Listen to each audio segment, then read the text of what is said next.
What's up, big baller shot callers? Big Ken here, joined by my co-hosts Duwayne and Brennan. How you guys doing, fellas? Hey, just another busy work day for me, brother. just getting off. So Same I'm here, ready. same me. I literally Thank just God got I ain't home got to and work hopped on the tomorrow. computer, It's man. Easter weekend and all that stuff. So I'm ready to roll, man. I'm ready to start my weekend. I'm good to go, brother. Yep, I'm ready to start my weekend too. I got tomorrow off. It's my Friday off. Right. But gentlemen, let's talk about some March Madness, man. This is our Sweet 16 edition of the show. Thanks for watching our first two editions. The first round and the second round. We've had a pretty good tournament so far.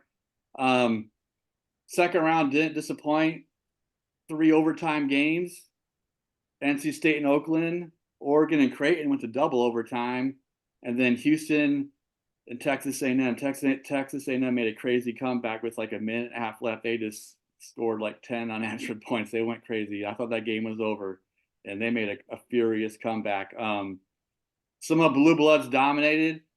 One that surprised me was Purdue. They just beat the brakes off poor Utah State. Um, and another game surprised me, a game that myself, Monty, and Dave all picked for an upset.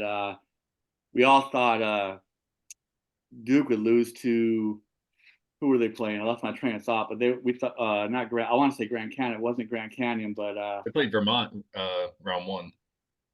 no, it was round two where Duke beat the brakes off. I know.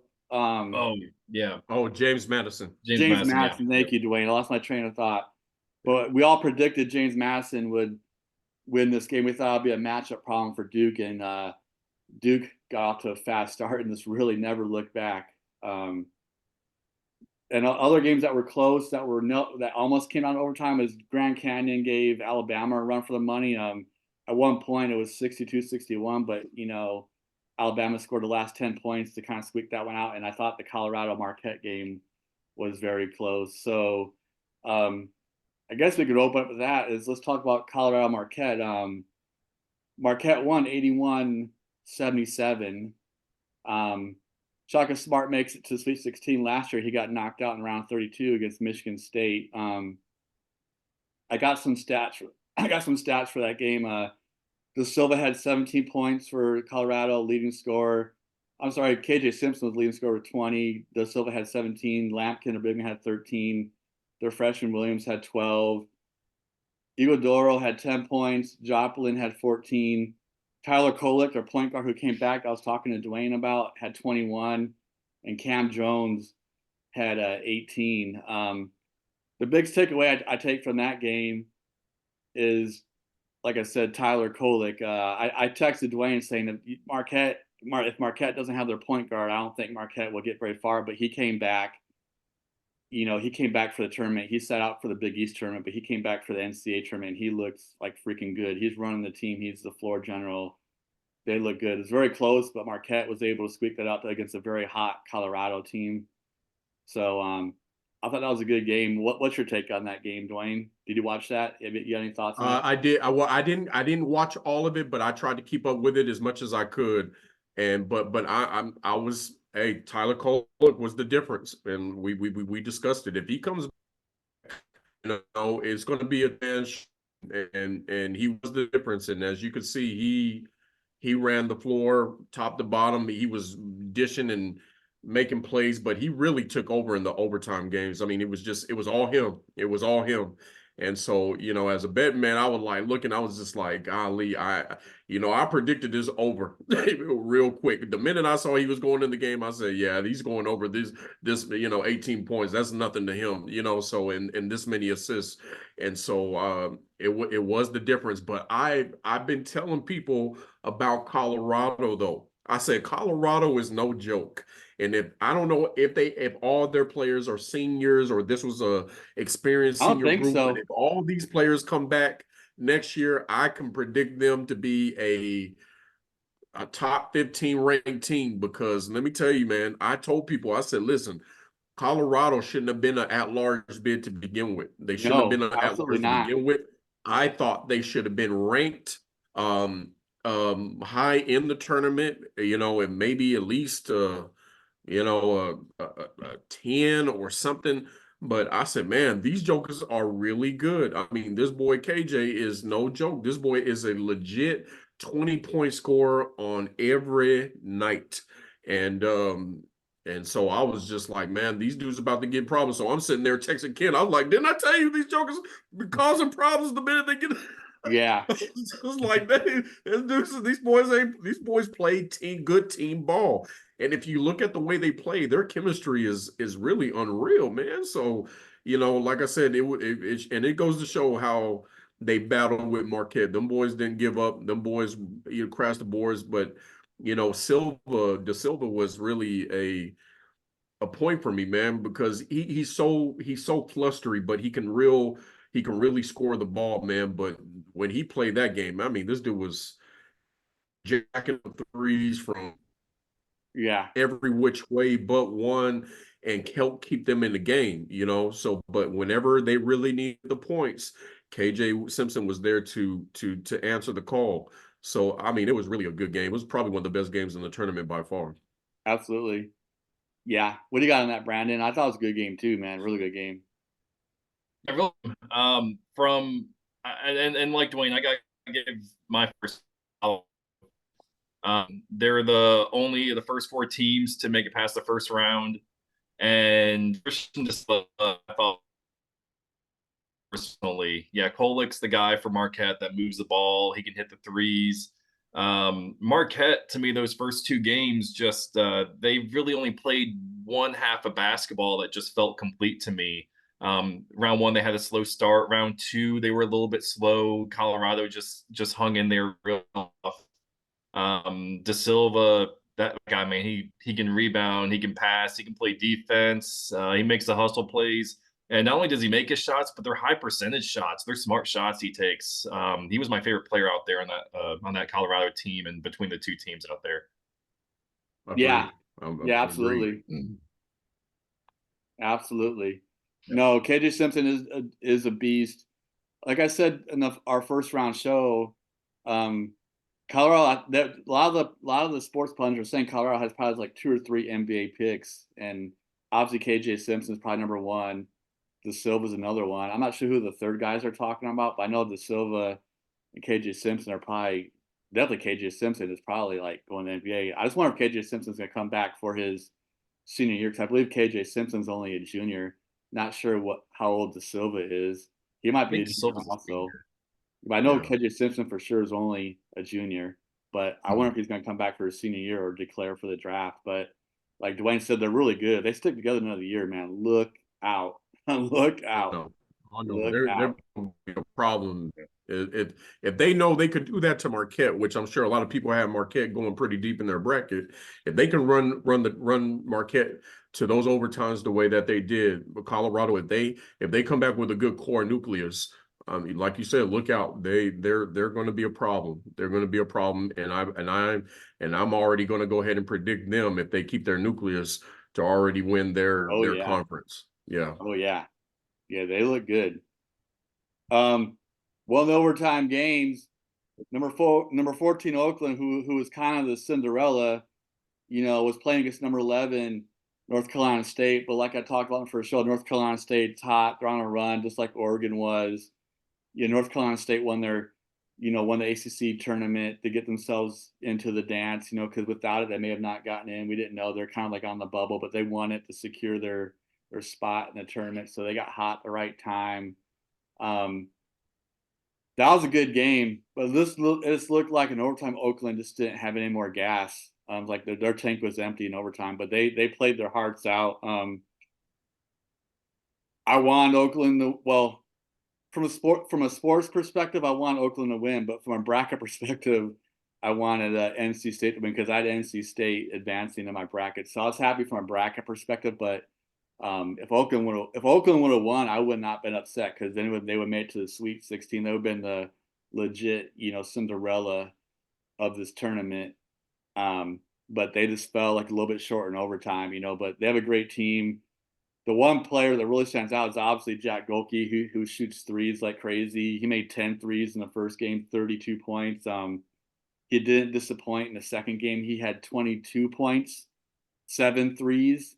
and one was a 4-point play. That's how he came up with 22 points, because he shot one free throw on a 4-point play and he made it. But the real player that stuck out to me besides Goki for Oakland is this guy named Townsend, their big man, the inside. He was the Horizon Player of the Year.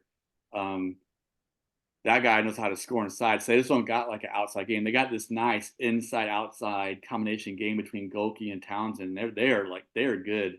Like Monty said last show, like Oakland's a team to watch also for the next 3 or 4 years to see if they can keep on making, the tournament and see what they can do in the tournament. Because I like Oakland, man. NC State had really balanced scoring. I mean, DJ Burns had 24 points, 11 rebounds. 3 other players had 11 points: Diarra, Marcel, and Horn. And then O'Connell had 12 points. They had complete. They had 5 guys in double figures. They had really balanced scoring, and DJ Burns was leading the way. Some other field goals, some other stats from the game was Oakland was 25 out of 68, 36.8%. NC State was 29 out of 64, 45.3%. They shot better. 3-point wise was 12 out of 35, 34.5% for Oakland, and 9 out of 26 for NC State, 34.6%. Free throws was pretty much even, 11 out of 15 for Oakland and 12 out of 16 for NC State. So a pretty even game. You can see why it went to overtime, but there was a little bit of disparity in the field goal percentage. NC State was at 45% and, Oakland was at 36, but they made up for it, with 3-point, making 3 more threes, making a little bit more 3-point shots, so really good game though. What's your thoughts on the game? What's your thoughts, Duwayne? What do you think about Oakland State? I tried to keep up with that game. I think it was a late game, but I followed Townsend quite a bit, and as the as conference play started to come about in the different conferences, and I mean, of course, he stuck out. But NC State, unfortunately, I bet against them, but in my bracket, because I felt like after going through that 5-game gauntlet in the ACC, and then knocking off my Carolina in the championship, in the conference championship game, I figured that they're going to go in this tournament kind of tired, worn out. They're about to meet some teams that can match up really well with them, and it's going to be a whole different field than playing against your ACC counterparts. Little did I know, how NC State would prove me wrong. And and by going through those tough games, they can't. It seems like they just came out more prepared than I anticipated. Right. And right now, it just kind of goes to show the toughness and the character, and why ACC is one of the top conferences, probably next to the Big East right now.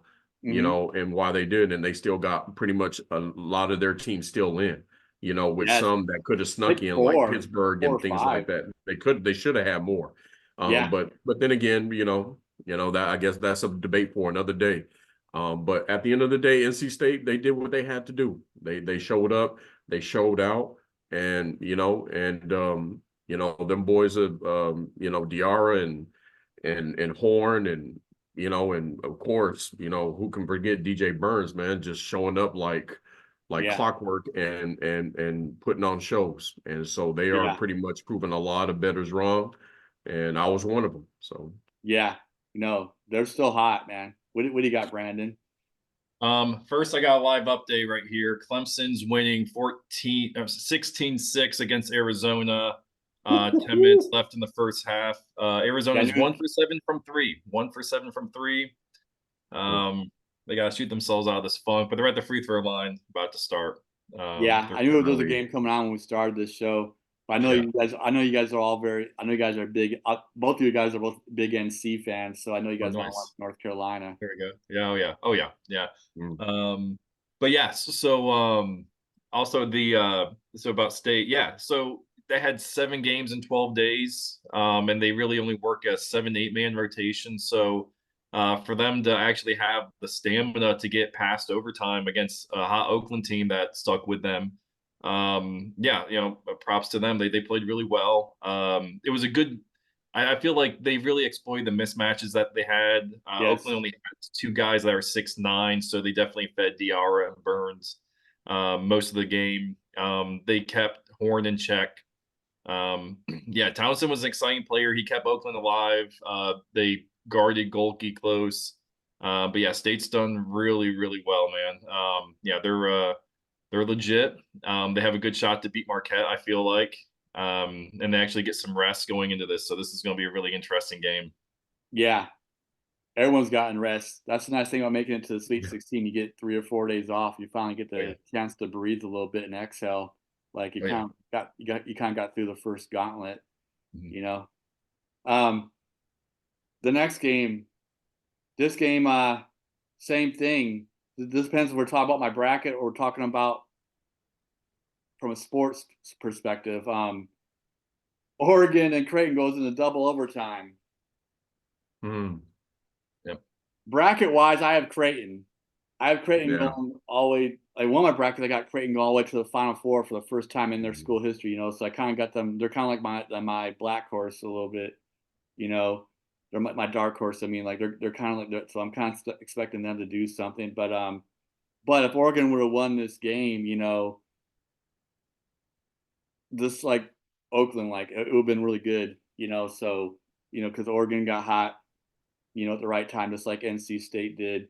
But it would have busted my bracket. But from a sports perspective, it kind of been nice to see 2 11 seeds in the Sweet 16. But Dante for Oregon still had a great game. Well, before we get into the stats, it goes into double overtime. Well, the first overtime is obviously it's tied again, but in the second overtime, I don't know what happened to Oregon. Like Creighton scores 15 unanswered points, and they're all backed up by 15 points, like in the first like 2.5 or 3 minutes, and poor Oregon just couldn't come back from that. You know, like you're down 15 and there's only like 2 minutes left in the game and it's just over. So like for some reason Oregon just did not have a good second overtime. I wasn't able to catch that game, but yeah, but looking at the stats, it was just unfortunate that they got cold, you know, and you know Creighton came on fire. I think Creighton finally got hot from the 3 point line because their 3 point shooting was kind of bad throughout most of the game. But I think in the second overtime they went crazy on threes and they finally started falling in. And that's how they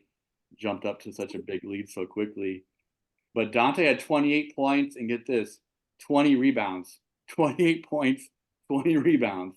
That's insane. Kuznard, he was coming off a 40-point game in the first round. He has 32 points again, so he had an amazing tournament. Kuznard just went crazy. Creighton had, you know, I think they had more balanced scoring. Colt Brenner, the big man, had 19 points, 14 rebounds. I knew that was going to be an intriguing big man matchup. That was fun to watch. Their guard, Alexander, had 20 points. Shireman, who I think is kind of like their dog, he's feisty. He had 18 points. And then Ashworth had 21 points. But I really like Shireman for Creighton because he just seems like he just seems like he can will them to a win. Like he's their dog, man. Like he just seems like he can get his shot whenever he wants, and he makes big shots at the right. He makes timely shots. So I like Shireman, but unfortunate for Oregon, they lost, man. But it was another good game. You know what do you got in that game, Duwayne? Well, I mean, it's a big difference. You know, Oregon, they always play tough in these tournaments, and they're always kind of like you know, are quick to put up points. Right. But little did they know they matched up well with somebody else who puts up a little bit more points. They have you know, most teams, let's just say Carolina, for instance, you know, you have RJ and Baycott. But everybody always questions Carolina. Where are they going to find that third scorer? Where are they going to have a third scorer? The Right. good news about Creighton is that they have a third scorer, unlike a lot of teams, Yep. and that's always going to work to their advantage. And even though Oregon put up a good fight, when it comes down to the end, Creighton has scored. They and that was, in my opinion, that was the difference. You know, with Alexander and Carl Brenner and Shireman and I forgot who the other gentleman was. You know, I mean, like Ashford. they had Yeah, they four had four people guys in in double double figures. digits. You know, so I mean, like Oregon don't got that. No. Oregon don't got that, and so that's the biggest difference. They have experience, they have scoring, and when it push came to shove, the third and the fourth score kicked in, and they put on a show, towards the end, and Oregon could do nothing about it, and so Nope. that was the difference. Nope. They got cold and Creighton got hot and it was over. Yep. What do you got? What do you got on that game, Brandon? Yeah, I didn't get to really watch this game. Being on vacation, I just got back today, so hang out with some family and friends. So from what I saw, I got to turn them on at the near the end of the first overtime, and from just that little bit I saw, just like Oregon was gassed and Creighton they pulled away with they hit that three, that tough three, and then the Creighton center can hit threes too. So they just pulled that defender off, left him wide open. He hit the three, and then they just did not box out for that putback dunk, put him up 8 points. And yeah, Oregon could not score in overtime. They looked gassed. I think that definitely took a lot of confidence out of them, it looked like to me. Yeah. So yeah, Oregon had a really they had one scorer put up 40. I can't think of his name right now. Couisnard, yeah. Couisnard, yeah. Couisnard put up 40.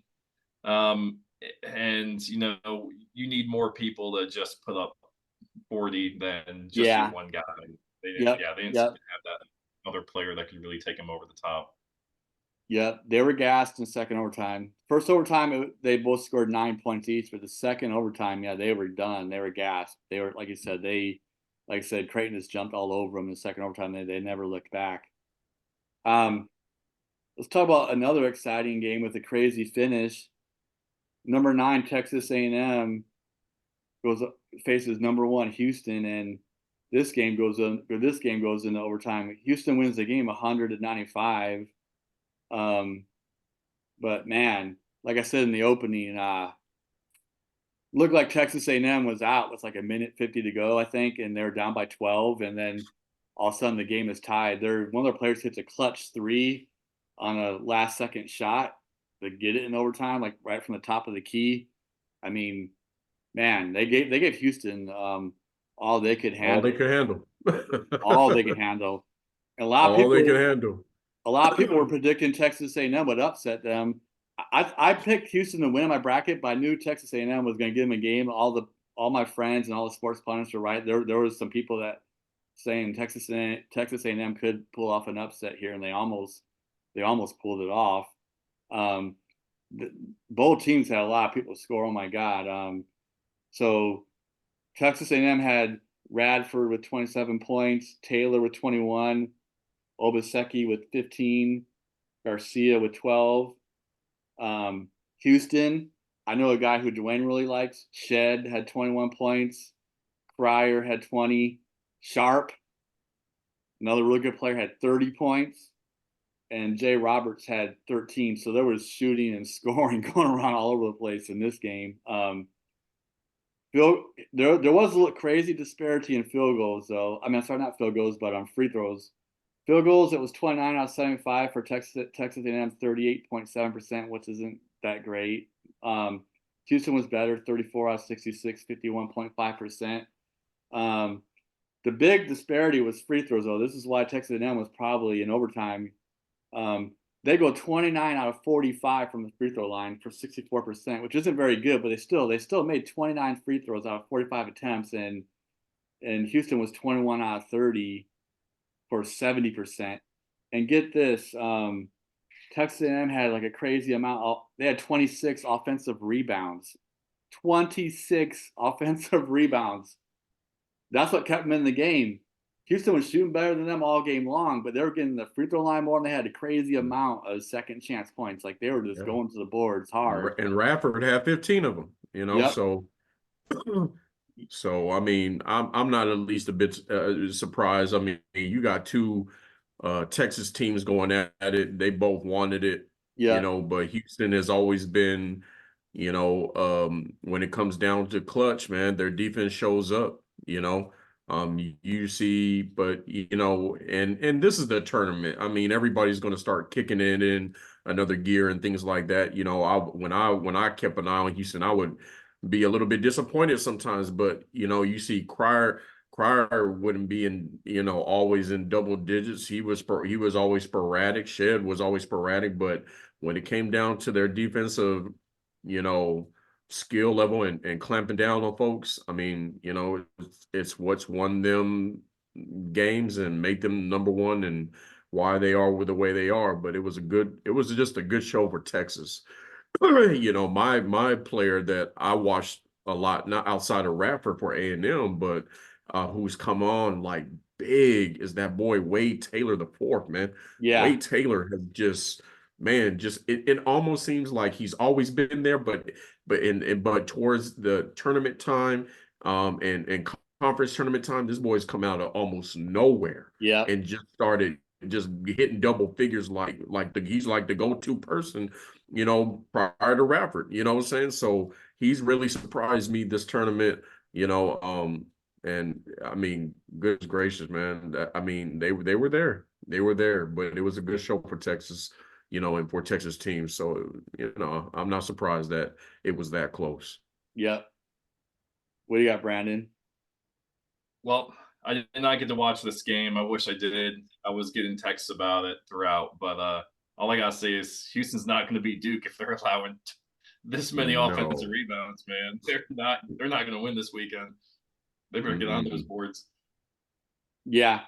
I didn't watch many games either, but what I've been doing is watching like the 10 and 12-minute highlight reels because I've only been watching a few here and there, but I check out the highlight reels. That's how I kind of keep up the speed, and that's where I'm getting all my stats from.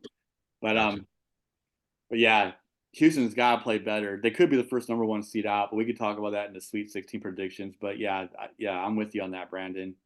They're a little bit suspicious on that. Let's talk about a blue blood game. Number 9 Michigan State versus number 1 North Carolina. North Carolina wins the game 85-69. I did watch this game. Me and my wife went out to watch it. Since I don't got out my house, since I don't have cable, we went.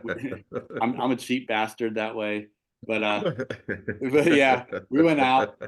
I'm all about the Fire Stick and streaming things. I said when I move into my new house, I'm not getting cable. I'm not paying for that crap. But sometimes I wish I had it with things like this. But we went out to watch it. It was fun. I was like, we gotta watch this game because I was interested in both teams, and she knows very little about basketball, but she was nice enough to go with me, and she tried to follow along. So, but Gotta love it. gotta love it. Yeah. But Michigan State got off to a very hot start. They were up 26-14 early, and it looked like North Carolina was in a little bit of trouble. But then North Carolina just kicks in the gear, man. It seemed like they finally settled down, got into the game, and then they go on this crazy run, and they got control of the game. They're up 40-31 at halftime. They got a 9-point lead at halftime. Second half, Michigan State comes out strong. They stay in the game. They got down to 3 or 4 points, multiple times. But North Carolina finished the game just like the way they finished the first half. They just played better down the stretch. The last 5 or 6 minutes of the game, and it balloons up to 16 points. 85-69. Michigan State isn't as good as in years past, but they still have a very dangerous team. So I knew this game would be interesting. They got Tom Izzo, Hall of Fame coach. They have really good athletes on Michigan State, but this year, for whatever reason, they're just not quite. They just haven't clicked quite as good as they have in years past. But they still got the players. But North Carolina State, not North Carolina State. Excuse me, North Carolina, the Tar Heels. They look good. They look like a legit number 1 seed. Baycott has 18 points, 7 rebounds. C. Ryan has 14 points. R.J. Davis has 20. Ingram 17 points. Michigan State, T. Walker 24 points. Malik Hall for Michigan State, who I really like. I think Malik Hall is a matchup problem. He's a pretty good forward. He has 17 points, 9 rebounds, and then Akins has 11 points. But yeah, North Carolina is just too good. They look like they're back. So what do you got on that, Duwayne? I mean, listen, with all due respect, Michigan State, I mean, I just figured that in order to beat us, you're going to have to come out with a hot start. Yeah, You were absolutely. going to have to knock us in the mouth, and that's what they did. And just Carolina just had to wake up. I was kind of on the edge of my seat for a minute, like, what is going on?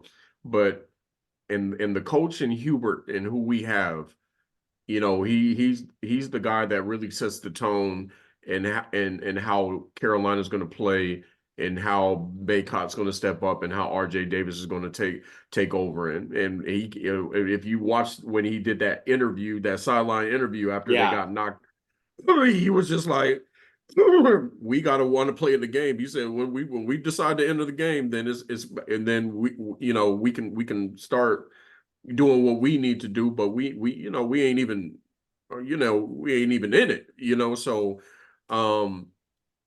and then I think whatever he told them jokers on the sideline, they I think they got the message, and yeah, they started playing Carolina ball, and they went into halftime with that lead ready to roll, but after that, Carolina's mentality was already on the win. Then Michigan State had to play catch-up ball, but when you play catch-up ball with Carolina, you're playing right into their game because right now, now it's the run and gun show. Now you yeah. want to run and gun with them, and that's a no-no. Yep. But they did try to keep it close, but it's always that third score. Who's going to be that third scorer for Carolina? And this time it was Harrison Ingram. And so, like I said, it may be tonight, or whenever, it could be Cormac Ryan. They're always going to try somebody. A third scorer is always going to step. It could be Jalen Withers. It's so the good thing about Carolina is that they're not depending on a third scorer. Yes. Somebody's going to eventually step up, but whose number is going to be called? And you get Cormac Ryan going. You could chunk the deuces and his Carolina's winning that game, So I mean, it's just a matter of who, but their mentality and their defensive, paralysis, this season has been, their mantra. And I never seen a defensive Carolina team the way they clamp down, in a long time, and they've been doing it, and not only doing it, they've been consistently doing it. So it was good to see. But Izzo is always going to be that tough coach, even if he ain't got the recruits or the players. Them jokers are going to play for him, Oh and yeah. it goes to show how they played for him in that game. So big ups to Michigan State for a great game. Yep. What do you got, Brandon? I got a lot of the same Tar Heels. Yes, sir. Yes, sir. Michigan State, Tom Izzo, tournament team, legendary coach. That Walker for Michigan State, someone needs to draft him. That guy can play.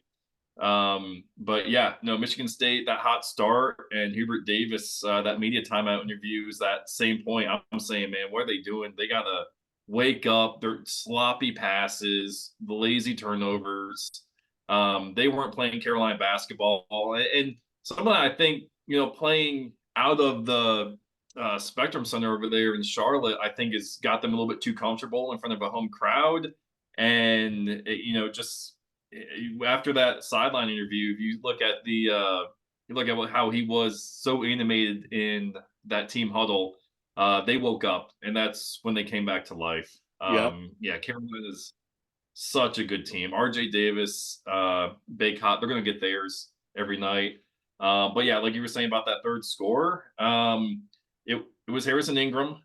Cormac Ryan, man, he needs to wake up.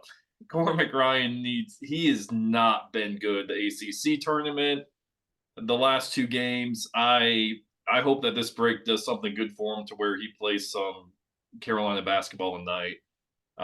They're a dangerous team. They're as athletic as any team. They're playing some great defense, and especially after you can just see the defense just clamp up. They're not giving any space anymore once they start to get on that hot run. So yeah, Carolina.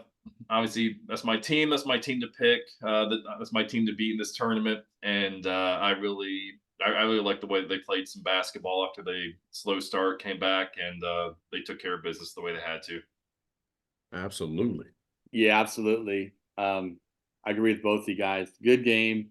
Like I said, Michigan State gave them a game, but Michigan State wasn't a high ranked team this year. They weren't even ranked in the top 25 mostly this year. I guess they were a little bit down, but like you guys both, like we all three of us said, they still have a very legendary coach. They're a tournament experienced team, so they're always kind of dangerous. Sometimes you can't look at the record because Tom Izzo knows how to get them ready. But yeah, North Carolina was just too strong, too good. Like we all said, like yeah, once they woke up after that timeout, and it was over. So they were just different.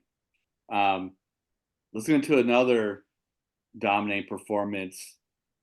Number 1 Purdue just beats the poor brakes off number 8 Utah State 106-67. 106 points without overtime. Obviously not overtime game, losing by almost 40 points. But wow, Purdue woke up. Talk about waking up. Purdue woke up. I've been questioning the past couple of years. I've been saying their coach should get fired if they don't make at least the Sweet 16. I said that 2 shows in a row. I told Monty if they lose in the first or second round again, and if Purdue keeps their coach, they're crazy. But with that performance, especially if they win today, I think they're playing today or tomorrow. If they get to the Elite Eight, I'm pretty sure his job is secure. But man, but Purdue looked like a number 1 seed finally. My God, I think everyone scored, But Utah State, crazy enough, Utah State was in the game for majority of the first half. It was 24-23 with about 7.5 minutes to go. Then Purdue just goes on a crazy run.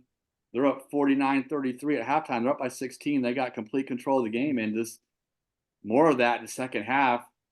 Within the first 3 or 4 minutes of the second half, it's going from 16 to like 25. Then it's getting to 30. Then it's getting to 40. I mean, yeah, Purdue was absolutely on fire. I mean, my God. Edey did his thing, but he didn't need to have a good game, because everyone else was scoring. But he had 23 points, 14 rebounds. Lawyer was the guy who impressed me. Lawyer was a true freshman last year. I thought he had a little bit of the freshman jinx. He got kind of cold at the wrong time last year. Like you're kind of talking about like the CJ McCormick guy for North Carolina. He was to me, Lawyer was kind of like that last year as a freshman. He got cold in the Big Ten tournament, and it led into the March Madness, and he didn't play well. He's a sophomore this year. So he's a little more experienced, got a little more confidence, and he had 15 points. I thought Lawyer played really well. He's always been my question mark if that guy's a dog or not, But the guy who is a dog is Smith, but he only had 5 points. But I'm not worried about him because I know he's a dog. He didn't need a score, but I really like Smith. But the person who really impressed me the most out of everybody was their other big man, this Kaufman-Wren guy. 18 points. He came out of nowhere, man. Kaufman-Wren, like, where's this? Like, who's this guy? Like, he went crazy. He complimented Zach Edey very well. And yeah, Purdue just goes off, man. And they shot almost 56% for the game. 38 out of 68, 11 out of 23 from the 3-point line, 47.8%. So just barely under 50%. 19 out of 23 from the free throw line, 51 rebounds to 28 rebounds. They just dominated like every freaking stat there was. Like Purdue was just like, wow, Purdue finally woke up, man. Finally woke up. So, but will they have the hangover after a big game? That is the question mark. I don't think they will, but that could happen with a 3 or 4 days. I don't think so. I think they're confident. I don't see that. No, I don't see it either. Yeah, what do you got, Duwayne? Yeah. Listen, I'm gonna be short with this, brother. Listen, Purdue went out and did what they were supposed to do against a team like Utah State. Now, I've given Utah State their accolades, but they don't have enough scoring. They don't have enough scoring, and it showed. They could only do so much with so little. I mean, Great Osibor could only do so much. He's not going to be able to overtake Zach Edey and the rest of the Purdue scoring. But, to Purdue's credit, like I said, they had additional scoring come out of nowhere. You know what I'm saying? Usually it's almost a 2-man show with him and Brandon, and Brandon's almost averaging like dang near close to 8 to 10 assists a game. But he had an off game. He didn't score but 5 points. So other scoring came from other places, almost from 3 other places. So I mean, so they went in there and did what they had to do and be dominant the way they are. The only thing is just that they finally got some scoring from other places, and that's been my That's whole what they hang up need. with Purdue. I'm just like, look, outside of Zach Edey and maybe Brandon Smith, if he's on his game, who are they going to get other scoring from? And I mean, we know, but I've always been shaky with Purdue. I'm just like, look, they are good. They are Final Four, but they have Final Four potential. But when they run into some players who are has just as much size and just as much scoring, I don't see. I mean, Purdue is a little shaky for me. So, and we could talk about that when we talk about our predictions. But like I said, they went in there and did what they needed to do against a small team with basically only one score. In my opinion. Yeah. So Yeah. And their coach got hired at UW, by the way. Utah State coach is now the UW coach. That Wow. just how happened, about I think, that? yesterday, the day before. How So about that? very interesting. What do you got in that game, Brandon? Yeah, Purdue finally did what they had to do the way they should be doing it. I kind of think the way they fall flat most of these games, they it's just it's simple, boring basketball. They don't have a whole lot of guys that seem to create their shot, but they were in the right place at the right time, making the right passes with the right timing, and they hit the open shots. That's the style of basketball that they play. Um, it, they're athletic. They got good size, but again, there's a lot of teams still left that have that as well. Utah State just didn't have. They try hard. That's the best way I can put it for them. They don't have great. They don't have talent that can beat Purdue. They don't have a lot of size or scoring that can beat them. So Purdue just played the game. They played the way they wanted to play, and Utah State kind of let them. And Utah State just couldn't hit anything. So yeah, Purdue definitely hit all their threes, and they took advantage of the open shots that they had. So Yeah. we'll get into the predictions. I got some thoughts about this next game for them. Yeah, that's gonna be the best part of Sweet 16 predictions. I agree, man. Yeah. No, this game about to cover now was a scare. Alabama got a scare. So number 4 Alabama beats number 12 seed Grand Canyon 72-61, but that score is a little bit misleading. It was 62-61, and everyone's talking about upset alert with about 2 minutes to go. But unfortunately for Grand Canyon, Alabama, they ran out of gas, but they definitely put a scare into Alabama, man. I was thinking they might fall, man. Is Grand Canyon going to be the Cinderella? But they unfortunately last 2 minutes of the game in crunch time, they just did not get it done. It's unfortunate, But man, I was really hoping to see Grand Canyon win because I would love to see Alabama go down. Just not Alabama guy. I don't care if it's in football or basketball. Me and Montre talked about that last show. So sorry, and we have another good high school friend. One of my high school friends, and I know Duwayne knows him. Brad, he's a big Alabama guy. So me and him are always, me Oh and him yeah. constantly argue. We go back and forth all the time. He sounds like an SEC guy. Oh my God, this guy's obnoxious SEC guy. He probably thinks I'm an obnoxious Big Ten guy. So me and him just go at it like crazy. But yeah, Grand Canyon gave those boys a run for their money though. But give credit to Alabama. They didn't fold tent. Even though I don't like them, I gotta give credit where credit's due, man. They had all the pressure was on them, and they played well in the last 2 minutes to go on the 10-0 run. So I gotta give them credit, man. They played well in crunch time. Stats were for Alabama: Sears had 26 points, Griffin had 13. Grant Foster had 29 points for Grand Canyon, almost 30 points. That's crazy. And I believe the crazy story about him is he had heart issues a couple years ago, like collapsed on the court, and he's made a huge comeback. So I'm happy for that young man. 29 points in a second round tournament game. That's outstanding. But yeah, Alabama came through. What do you guys got in the game, man? We got Duwayne. I mean, I had Alabama. I predicted Alabama will win, Yeah. but I had Grand Canyon with the potential upset. I mean, everybody thought I was crazy by picking them over St. Mary's. I'm just like, You did. Yeah, I you remember that. haven't You seen did them. say You that. haven't seen them play. They got a couple of NBA caliber players, to be honest. You haven't Yeah. seen them play, and what they do, St. Mary's, they went in there and pretty much dominated, and end up beating them, you know, and to move on to the next game. And I knew they would give Alabama some trouble. I wasn't surprised about Sears. He's always going to get his 20 plus every time. So I mean, but it's just I don't think Grand Canyon just had the experience that Alabama did.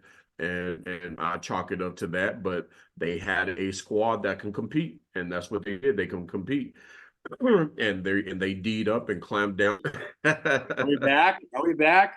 Woo! Yeah, We yeah, are we're back. back. We are That's back. recording. Technical difficulties, Is it? but That was a little scary. That was a little scary. yeah. I guess we'll keep this show going. That was a little scary. Yeah. So like I said, just to wrap up, you know, on my end, you know, like I said, you know, I think Alabama just had the experience. I tried to keep my eye on the game as much as possible. I just wouldn't have been shocked if Grand Canyon would have pulled off the upset, because I had them, you know, I even put them in my bracket going far, but I just wouldn't have been shocked because I was talking about them early on in our predictions. So, but Alabama just had way more experience, way more scoring power than they did, and you know, and that's what they're known for, and it paid off. What you got, Brandon? I didn't get to watch this game, but you know, Grand Canyon did hold the top scoring team in the country to 72 points when they averaged 90 a game, and they just scored 109 2 days before. So, yeah, they locked them up pretty good, and Bama got scared. So, yeah, I definitely was sleeping on Grand Canyon. I didn't know anything about them, so they they shut me up pretty good. You ain't lying. Duwayne Yeah, did have them as an upset, though. He did say that in our first round show. yeah, Yeah, yeah. he said they were a team to look out for.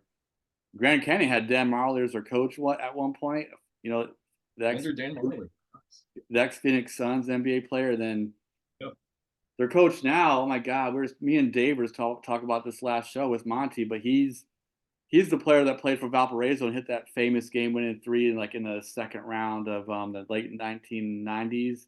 I know his name; it's on the tip of my tongue, but Grand Canyon. One thing is Grand Canyon has a lot of they got a lot of experience over there from a coaching standpoint.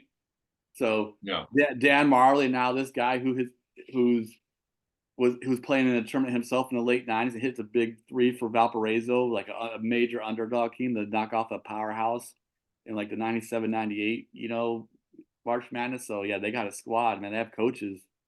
Let's get into the last game before we do our Sweet 16 predictions. But Tennessee and Texas. Number 2, Tennessee pulls out a tight win, 62-58 against number 7 Texas. Both teams shot horrible. I guess you could attribute that to the defense. I know Tennessee plays really good defense. Tennessee and probably San Diego State are probably like the two best defensive teams left. Well, maybe North Carolina too, but you know, they're all three of them are really good defensive teams. But yeah, they didn't shoot well. But Necht, you know, who Duwayne's talked about before, was the leading scorer, 18 points, 9 rebounds, but he only shot 5 out of 18 from the field, so he was struggling. But he hit some key shots. Idu had 11 points. Awaka had 10. For Texas, Weaver had 13. Daisu had 12. Abmas had 10, and Hunter had 13. But check this out: Tennessee was only 3 out of 25 from the 3-point line, 12%, and they still won. They still won the game. 3 out of 25 from the 3-point line, and they won the game 62-58.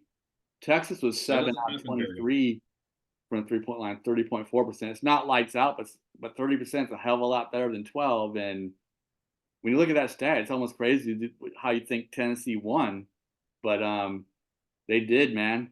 Defense. Tennessee forced Texas into more turnovers, you know, and that's how they won the game. Defense. What do you got in this game, Duwayne?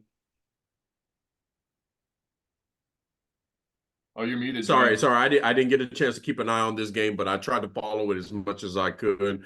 Because I'm a Connect. You know, I follow Dalton Connect, and you know, I really wanted him to go to Carolina in the transfer portal, but hey, that's another story for another day.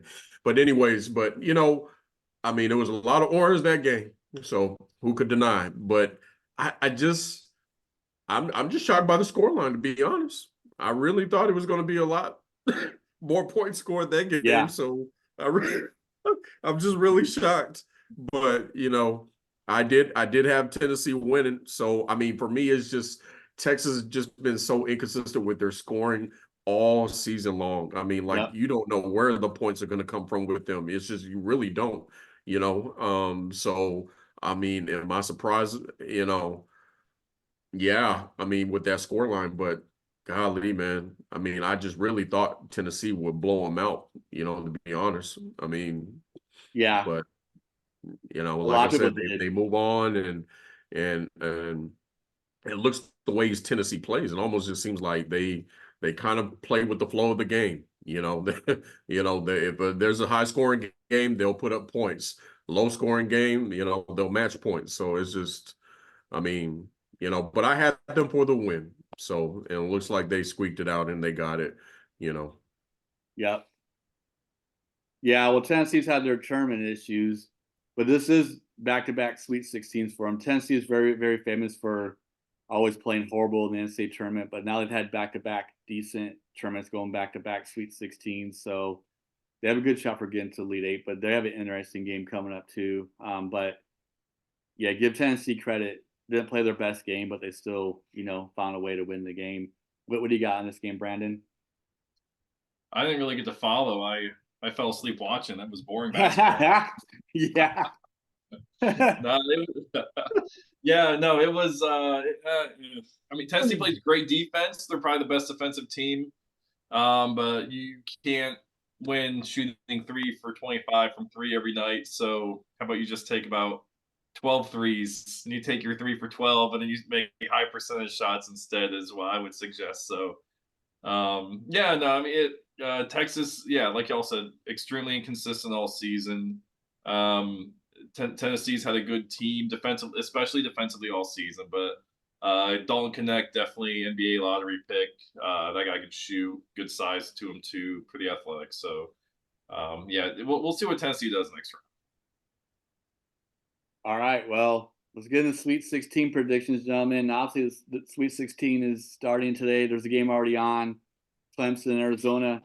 I wonder what I'm about to look at the score of that game is, but I wonder if Clemson's still up big. So that's the first game on today. You got the score on there, Brandon? I'm about to look at it right now. It's 39-31 Clemson at the half. Yep, that's what I got. And there's another game going on is UConn and San Diego State. UConn's up 29-21. So I guess for the two games that are being played, I'll ask you guys, do you think Clemson's going to hold on, or do you think Arizona will make a second half comeback? Duwayne, what do you think? No, I think Arizona's going to push it. You know, I was looking at some of the score stats in the score line. I'm like Caleb Love only with 4 points. You know, so I'm kind of shocked about that, but oh well. But I do think they have a run in them. I think, and I'm almost predicting, I'm almost calling it out right now. Caleb is going to get hot and he's going to go nuts. But it's just going to be depend on how does Clemson have enough and can stay out of foul trouble, especially with Shefflin staying out of foul trouble to handle that run that's probably going to happen at some point. Right. So, but if they can, props to Clemson, but it's kind of like a wait and see. But Arizona do have a hot streak and they do have a run in them. They do have the offensive firepower to do it. So we'll see. I mean, I see a run coming at some point, but it's just a matter of when. And I think Caleb's going to get hot, real quick, because Caleb, he just doesn't like to not win. He's us Carolina fans know him well. And I'm just like, man, give the people what they want. Give us Carolina and Arizona. Give us the storyline where RJ is going back up against Caleb Love, So that's what I'm hoping. And I mean, and I see Arizona pulling it out. I just they've been hot all year. So Okay. What do you got, Brandon?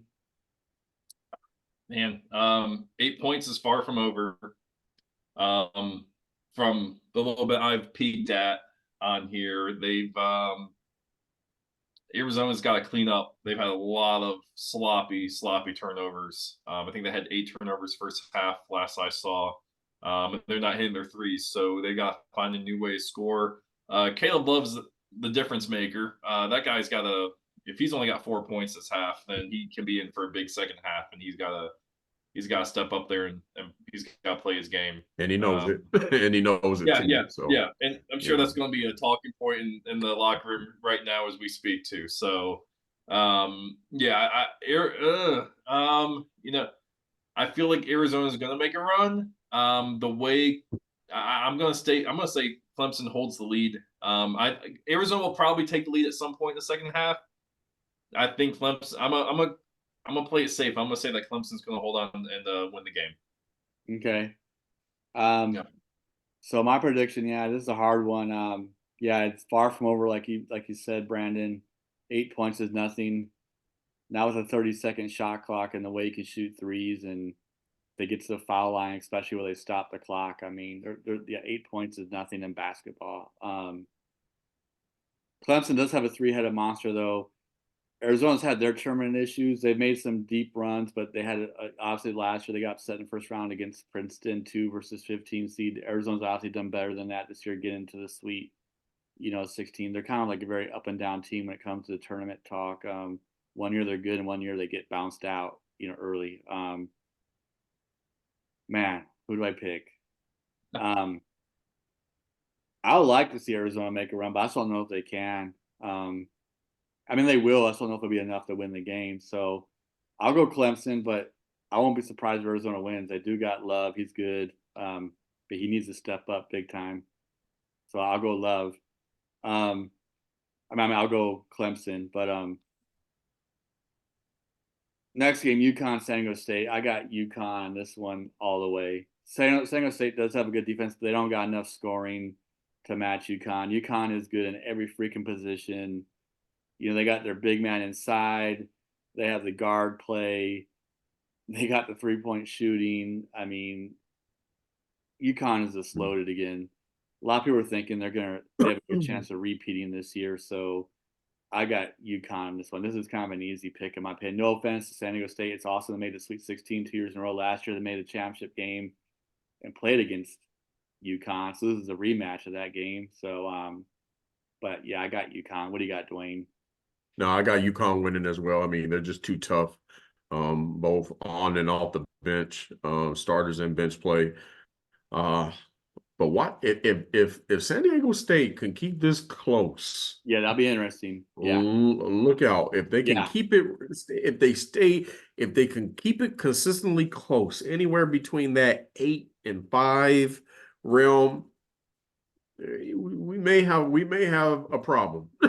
Yeah. But it's just the question becomes, where's the other scoring going to come from and how long can they hold on? So right now, I mean, all the nerves are being shook off right now. Everybody's hyped up and, they're going to play their best game. So UConn is going to get their best and, UConn should have the experience to pull it out. But like I said, let's give San Diego State their credit as well because they've been here before as well. So they know how to play the tournament and they know how to play it well. And, they're a surprise to nobody anymore. So, I think they're going to give UConn their best shot, but if they can keep it close, we may have an issue. Yeah.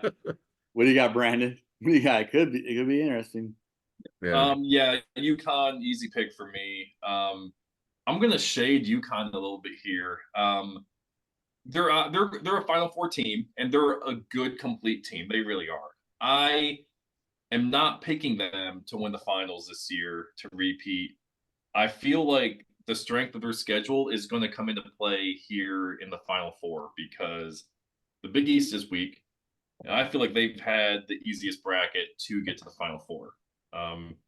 San Diego State can hold them a little bit, but the only actual legitimate contender in their region is Iowa State. I don't feel like any other team, even if you take UConn out, replace them with anybody, I'd feel the same way. But UConn's good. And they'll definitely win this game. I don't see them losing in the next game either. So they'll be there. But I'm definitely shading them as a team that's not going to win. And I'll call that now. Yeah, it's hard to do it 2 times in a row. That too, yeah. All right, the game that you guys are really interested in, number 1 North Carolina versus 4 Alabama. I got North Carolina all the way. Alabama did find a way to win the tight one against Grand Canyon. They avoided the big upset, but Alabama doesn't have enough, and North Carolina's just too strong, man. RJ Davis, Baycott, all these other freaking players. I mean, North Carolina looks like they're back to North Carolina, Tar Heels basketball. And like you guys are saying about, the second round game, like this game could be a blowout. I think North Carolina might blow them out, man. So I got North Carolina winning easily in this game. We got Duwayne. Yeah, I got Carolina as well. I think Alabama's going to kind of pull like a Michigan State. They're going to come out firing on all cylinders. Carolina does have the offense to match, but if they run the running gun, they're playing right into Carolina's hands. But like I said, Carolina's defense had been the story of this year, and how they shaped it up from outside the conference play at the beginning of the year. And so they knew they needed to make some changes, and those changes have been made. You saw it against Michigan State, and their opening tournament play. So they're ready to take care of their business. But I just want to make sure when they're underestimating, and I think if anybody's going to have them prepped up is Hubert Davis. He's good at just like keeping it simple with them. Like, look, we ain't looking toward the championship. We're looking at today's game, and let's focus and lock in and move forward. So he'll have them ready. Yep. We got Brandon. Yeah, I got Carolina. I don't think it's going to be easy. Bama can score. Carolina definitely has a defense to hold them. But after how Michigan State came out there, I feel like you play a team that can score even more. I don't think Bama's defense is going to be able to stop Carolina though. But I don't think it's going to be too easy. I got Carolina by probably 10 at the most. I think they win by, but it's going to be a high scoring game. Carolina had 90 the round 1, 85 round 2. I think you're going to see about the same much, and Bama will probably have over 70 again. I expect probably close to 80. So, Bama can score. You're right. They can. Yeah. They survived the scare. They might, like Duwayne said, they might come out hot, because they know they have to be they got to throw the first punch to stay in the game. But yeah, I still got North Carolina, winning this one. And even if they don't come out hot, at some point they're going to get hot. So yeah, right. They're going to make their run. To me, the most intriguing game for the day is the next one. Number 3 Illinois versus number 2 Iowa State. I think that's going to be a very good game. Illinois could win this game. I really like their guard, man. Shannon, that dude can score. But they also got other shooters out there. They have a decent big man who can shoot from the outside and play the inside. They have 3 or 4. Illinois has 3 or 4 legitimate scorers. Obviously, Shannon's their best guy. He might be one of the fastest guys in the tournament, in my opinion, from end to end. That guy is really fast, man. If Shannon gets out in the open court, look the F out, because he'll take off. You're not going to catch him. He's very fast. Yep. Every game I saw him play, oh my God, this guy's quick, man. And he can shoot. But Iowa State is good. They've been hot. I mean, they beat the brakes off Baylor and Houston in their conference tournament. I mean, just like destroyed them. So they are hot. They kind of started off slow against Wazoo. My son's school, it was tied at halftime, but they showed out in the second half and won the game by 11 points. So they took care of business. That was by far their worst game in a while, but they still won. So who do I pick? Illinois has been a very bad tournament team the past couple of years. They lost in round 32 2 years in a row, but they finally got over the hump. They blew out, Duquesne in the round of 32 to get to this point, the Sweet 16. So I think they're confident. I won't say it'll be a big upset, but I won't be surprised if number 3 Illinois pulls this one off. I think it's going to be a very close game. Might be another overtime game, but don't be surprised if Illinois wins this one. I think, of course, Iowa State's favored, but I think I might. I'm gonna go for Big Ten here. I'm gonna stay loyal to the Big Ten. I'm gonna go with Illinois pulling off a small upset here. What do you got, Duwayne? Yeah, I got Illinois, but by the slimmest of margins. The question becomes, can they can their offensive firepower match up with the defense of the clamp down Yes. defense of Iowa State? Because Iowa State has been clamping down everybody. When I say everybody, I mean everybody. And the defense did the talking, which created opportunities for their offense. So if they shut down Shannon, which they can, it's going to be close. It's going to be close. So I don't predict Illinois running away with this. I think Iowa State has something to say about that, and their defense has been showing it consistently throughout all year, and that's what they've been known for. So, Yep. but I have Illinois pulling it out by the slimmest of margins. We got Brandon. Yeah, I feel like this is going to be the best game of the day of the next best game of the round here. Best game of Sweet 16. So close. Iowa State has has the advantage on defense, but Illinois has the advantage on offense. Both teams have been impressive in both conference tournaments and here in the March Madness. I'm going to have to go with an uneducated pick, and I'm going to go with Iowa State by the slimmest of margins for my boy Breece Hall, my favorite NFL running back. Go Jets! Nice. So Iowa State for Breece Hall. That's my pick. It's gonna be close. Yeah. I won't be mad if Iowa State wins. So I'm not a big Illinois fan, but I'm a Big Ten guy, so that's why I'm going for them. But Iowa State is very good, so I don't want to disrespect them. I think it's going to be a very close game. Like I said, probably the best game of the Sweet 16. But Friday's games, number 11 North Carolina State versus number 2 Marquette. The question is can number 11 North Carolina State keep up this run? I think they can, and I think they will.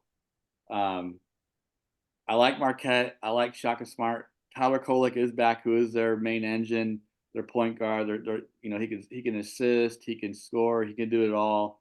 He is playing, so that makes Marquette a lot better, which makes it much more, interesting in this game if he wasn't there.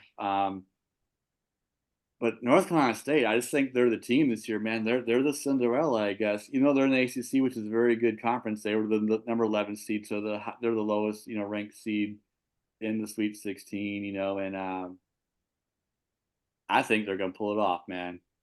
I think that, but this could be another very close game again. This is probably going to be a squeaker, man. This could be a buzzer beater kind of thing. Who has the ball last? So, but I got NC State. What do you got, Duwayne? No, I got NC State as well. I didn't predict them to go this far and this around the Sweet 16. Excuse me. I had Marquette and Kentucky playing. And I believe I had Kentucky pulling it off. But neither here nor there. So I'm not going to bet against NC State this time around. So I'm going to go with the power of the ACC right now. They are hot. But it is going to be close. It is going to be close. Now that Kolek is back, if Kolek wasn't playing, I'm going NC State all the way. But it's going to be close. But and Kolek's going to have a game, and so I got NC State for the squeaker. We got Brandon. I really want to pick Marquette, but the way State's been playing. They've been playing better basketball than Marquette. They really have.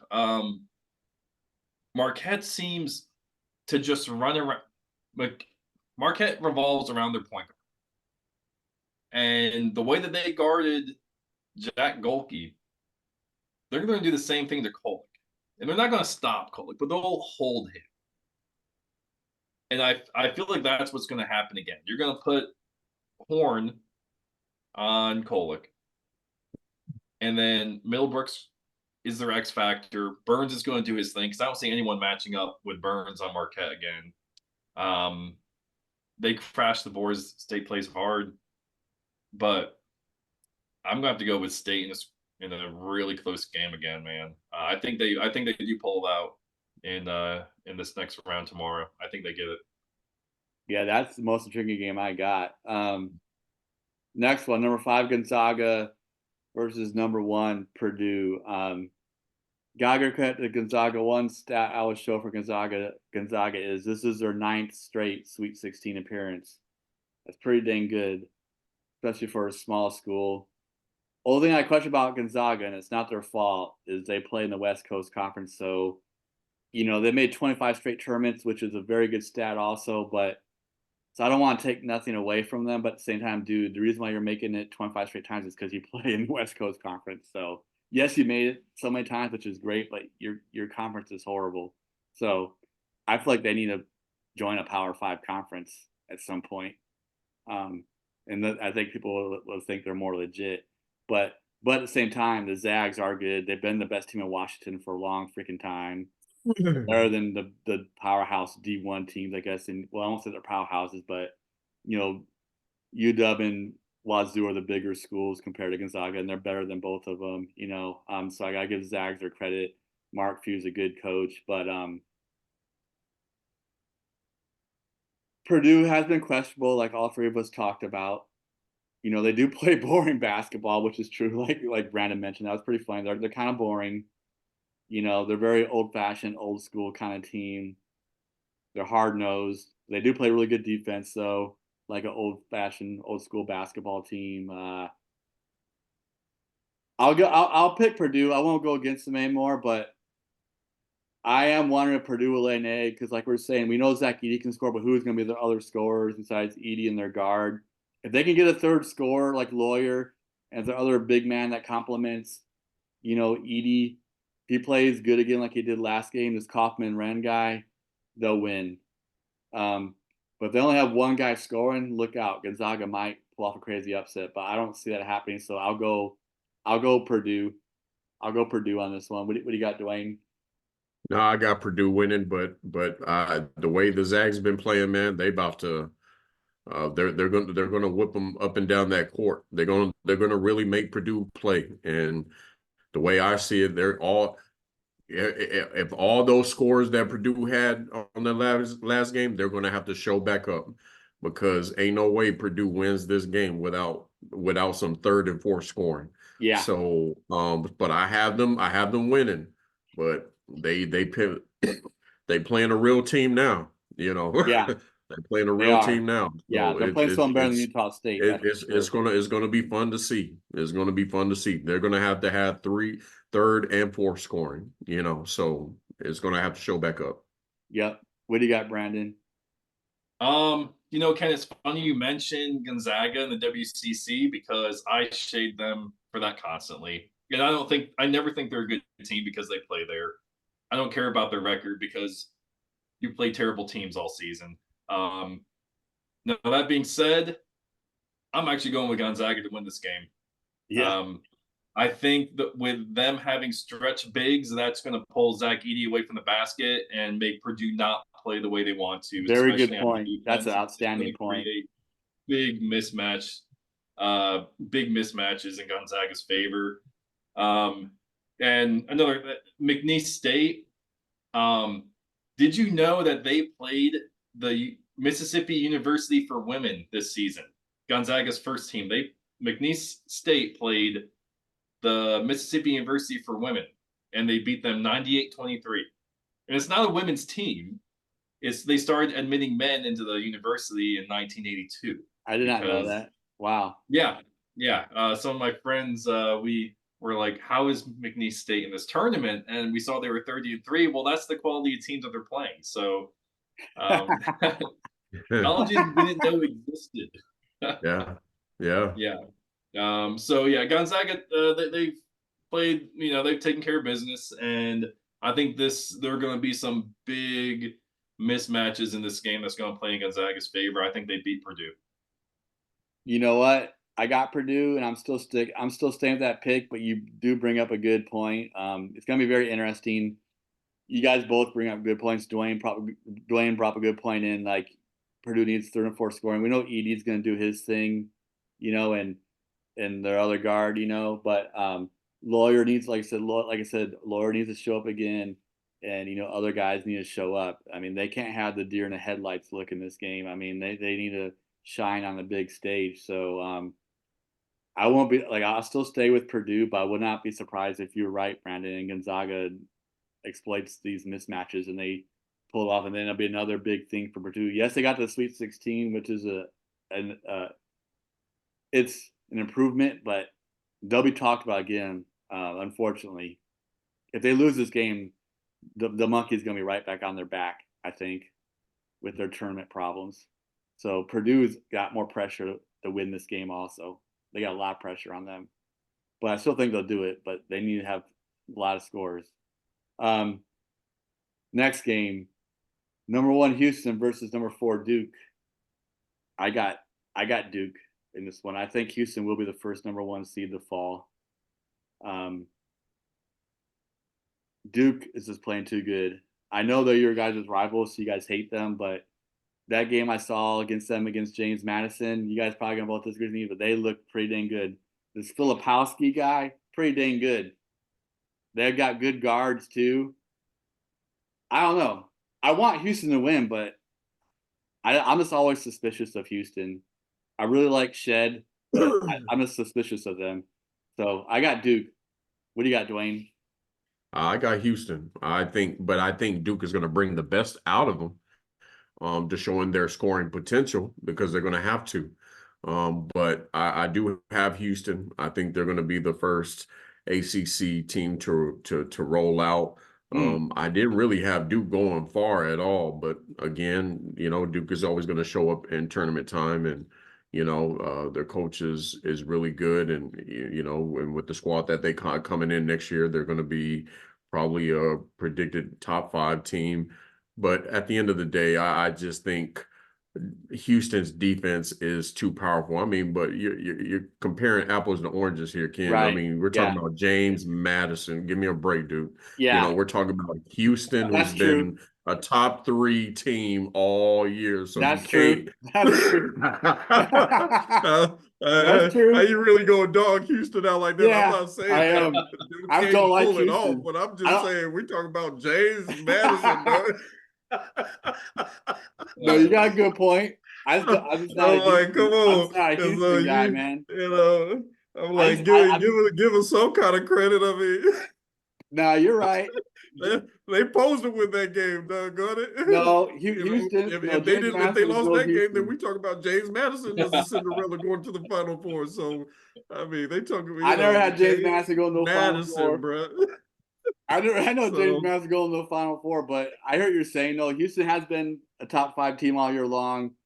I just think there's something up with them, though. But you're right. I won't disrespect them. They're a lot better than James Madison, so I think it's going to be a very good game. But even at the end of the day, I still think Duke. Well, I mean, what I'm saying is that I think Duke is going to bring the best out of Houston to score. They're going to play. Outside of their defense, I think they're going to bring out the best in them to have to score and put up points on the board. You have a good point. You have a good point. So we'll talk next show. If Houston wins, you can dog me all day long. Put it that way. I know you will. So I'm gonna be like James Madison. I'm comparing Houston to James Madison, man. Hey, that's like my we gotta tell Brandon before I get to Brandon. That's like my whole UTEP phone call 30 years. Oh my gosh. Let's not bring up that. We can talk about that then. My gosh. What do you got? What do you got in this game, Brandon? What do you got? I'm going with Houston. Duke's been way too inconsistent this season, and you want to bring up James Madison. Duke was a different team against Vermont than they were against James Madison, and those are 2 teams they should have whooped. So Filipowski only took 1 shot against Vermont, and then he decided to play against James Madison. So Duke could not miss. They could not miss against James Madison. But if Duke plays like that, then they'll take care of Houston probably. But Duke's not been playing like that all season. Houston looks like an NBA team most of the time. So I feel like they're going to play the way that they're going to play, and Duke's going to just struggle to keep up. This isn't Duke's season. I don't, even if they win tomorrow, this is not Duke season, but next year when they get Cooper Flag and the #2 recruit and that 7'2" guy from Oh, Sudan, yeah. they're gonna that next season Duke is going to be absolutely filthy. That's a historically good recruiting class that they just pulled in. So They did. yeah, that's going to be a filthy team next year. So I'm gonna say Houston wins it this year. Duke, you can't trust how they're going to play. So yeah, give I me agree. Houston. I Yeah. agree. I'm crazy going on Duke because you're right. That was just one really good game. They have been inconsistent, but I'm not going to change anything. Yeah, yeah. Like Houston Yeah. is good though. I mean, I just know Houston got bounced out early last year as #1 seed, so I'm wondering if that same thing will happen. But just because it happened last year doesn't mean it's going to happen this year. But you know, it's interesting. I know our other colleague Dave talked about Ralph Sampson. Duwayne, you haven't met Dave yet, but he's another football official. He says Ralph Sampson's not a big game coach, so he's on the Houston bandwagon too. But Oh, wow. Okay. but that's his thoughts. But he's not here to talk about that. But he said that in our last show. For our last game, Tennessee, #2 Tennessee versus #3 Creighton. This should be a good game. Obviously, we talked about Tennessee's got the defense. Creighton's got the scoring. They got 3-point shooters all over the place. They got the big man Kalkbrenner. That's going to give, I think, Tennessee a lot of problems. He can go inside or outside. He's a hybrid big. He's got NBA potential all over the place. A little thin, but he's definitely got the offensive game for the NBA. This could be an overtime game. But I'm sticking. Tennessee's had their tournament troubles, so they're doing better this year in the tournament. But I'm still going with Creighton. I think Creighton's going to pull this out in a very tight squeaker. This is going to be a close game, probably low scoring again, like the last game was. But I think Creighton's got too much. Well, Tennessee's got neck, obviously, but Creighton has a lot of people who can score, man. So I'm gonna pull Creighton out in a squeaker, man. Very good squeak. This should be a very good, entertaining game. Who do you got, Duwayne? I think so too. Matter of fact, I think this game has 70, 80 potential. I think Connect is going to blow up.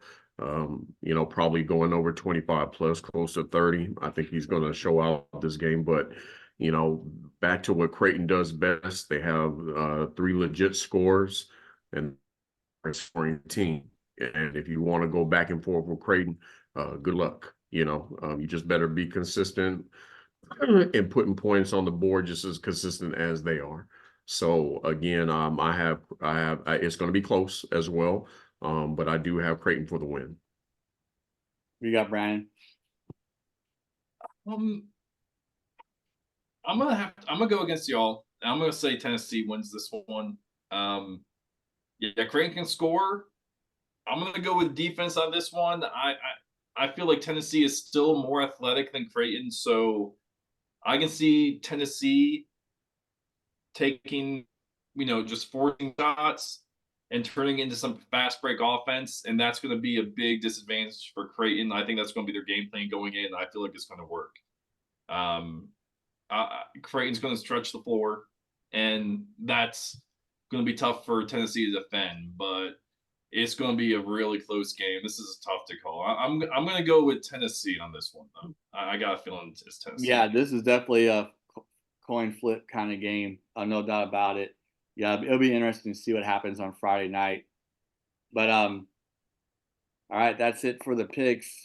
So I was gonna bring up one last subject, but I don't think we have time. We're gonna talk about Calipari, but we've been on for a while. I got connection issues, so but we'll close. But hey, let us know your picks. Thanks for watching. Thanks for subscribing. Let us know who your picks are. Let us know if you agree with us. Let us know who you got winning this whole thing, March Madness this year. Will UConn repeat, or will it be a new champ this year? Will it be the North Carolina Tar Heels?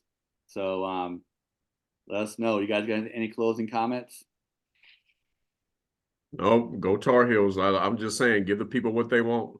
Let's see Kayla Love and RJ Davis share a hug in the middle of the floor. Yeah, I got one, well, two, go Tar Heels, and Clemson's up 48-46 right here, going to the free throw lines. Clemson is. Yeah. So Very Arizona's made their close. run. Very Yeah, close. we 2-point game, we like we thought. predicted it. They were going to make a run. So Yeah, yeah. All right, and me and Duwayne will talk about this whole Houston Duke thing. Who wins this game? But I think that was funny. James Madison, James bro. Madison. So, all right, man. Y'all can make fun of me on that one. All right, brothers. Thanks for doing the show. I'm gonna hit stop recording here.